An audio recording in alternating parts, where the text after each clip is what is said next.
Assalamualaikum warahmatullahi wabarakatuh. Bismillahirrahmanirrahim. Alhamdulillahirabbil alamin.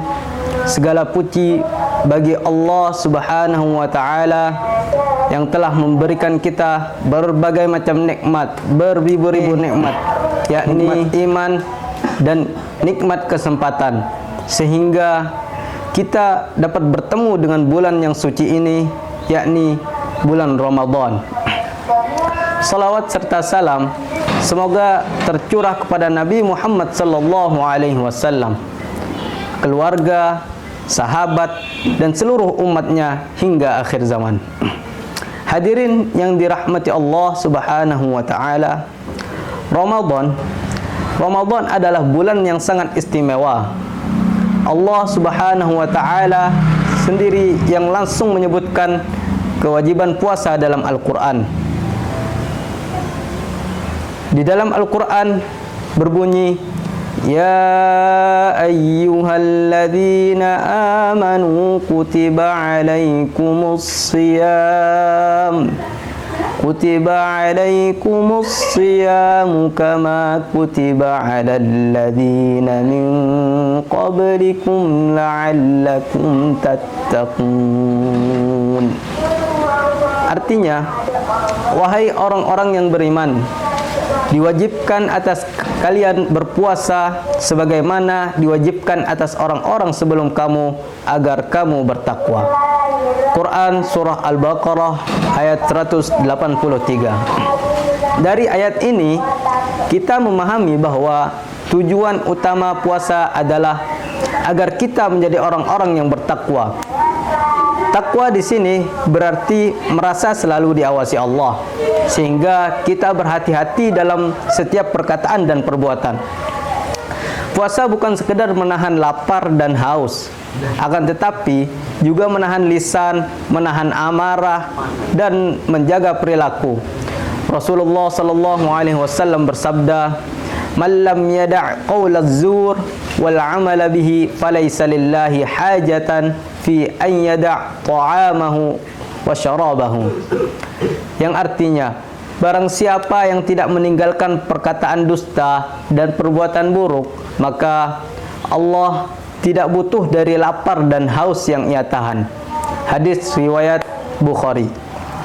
Nabi Muhammad sallallahu alaihi wasallam juga bersabda di dalam hadisnya yang diriwayatkan oleh Imam An-Nasa'i dan Ibnu Majah, yang berbunyi, rubba sha'imin laisa lahu min siyamihi illa al-ju' wa rubba qa'imi laisa lahu min qiyamihi illa asy-syahr. Berapa banyak orang yang berpuasa tidak mendapat pahala puasa kecuali hanya lapar dan hausnya saja. Berapa banyak orang yang bangun malam tidak mendapat pahala kecuali hanya bangun malam saja. Hadis riwayat An-Nasa'i dan Ibnu Majah. Artinya, inti dari puasa adalah memperbaiki akhlak. Hadirin yang dimuliakan Allah Subhanahu wa taala, Ramadan juga adalah bulan yang diturunkan Al-Qur'an. Allah berfirman di dalam Al-Qur'an yang berbunyi, Syahrul Ramadan alladzi unzila fihi al-Qur'anu hudan linnas. Bulan Ramadan adalah bulan yang di dalamnya diturunkan Al-Quran sebagai petunjuk bagi umat manusia. Quran Surah Al-Baqarah ayat 185. Karena itu, Ramadan identik dengan Al-Quran. Para ulama dan orang-orang saleh terdahulu memperbanyak tilawah di bulan ini, di bulan Ramadan ini. Jika biasanya kita jarang membaca Al-Quran, maka Ramadan adalah momentum untuk kembali akrab dengan Al-Quran. Hadirin sekalian yang berbahagia, selain bulan takwa dan Al-Quran, selain bulan yang takwa dan bulan Al-Quran, Ramadan adalah bulan pengampun. Rasulullah sallallahu alaihi wasallam bersabda di dalam hadisnya yang artinya, barang siapa berpuasa dalam dengan penuh iman dan mengharap pahala, maka diampuni dosa-dosanya yang telah berlalu. Hadis riwayat Bukhari dan Muslim. Betapa besarnya rahmat Allah Subhanahu wa taala. Dosa-dosa kita yang lalu bisa diampuni hanya dengan menjalankan puasa dengan iman dan ikhlas. Tidak hanya itu, di bulan Ramadan terdapat satu malam yang sangat istimewa, yaitu malam Lailatul Qadar. Allah Subhanahu wa taala berfirman di dalam Al-Qur'an yang artinya malam itu adalah malam kemuliaan lebih baik daripada 1000 bulan. Quran surah Al-Qadar ayat 3. 1000 bulan di sini berarti lebih dari 83 tahun. Bayangkan, satu malam ibadah saja nilainya lebih dari seumur hidup manusia pada umumnya. Maka jangan sia-siakan 10 malam terakhir bulan Ramadan. Hadirin yang dirahmati Allah yang menyaksikan video ini, Ramadan juga mengajarkan kita untuk peduli kepada sesama umat, kepada sesama manusia. Rasulullah sallallahu alaihi wasallam adalah orang yang paling dermawan, dan beliau lebih dermawan lagi di bulan Ramadan. Dalam hadis riwayat Bukhari disebutkan bahwa kedermawanan Rasulullah di bulan Ramadan seperti angin yang menghembus kencang. Ketika kita merasakan lapar, kita belajar memahami penderitaan orang lain.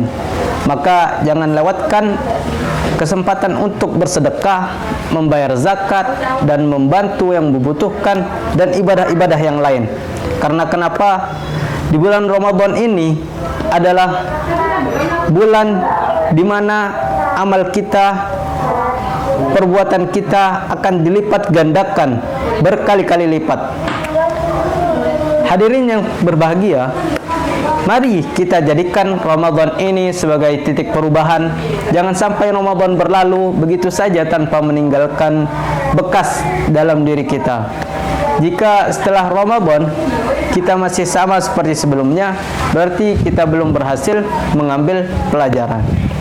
Semoga kita termasuk orang-orang yang disebutkan di dalam Al-Quran sebagaimana orang yang bertakwa, yang puasanya diterima, dosanya diampuni, dan mendapatkan keberkahan Lailatul Qadar atau malam 1000 bulan.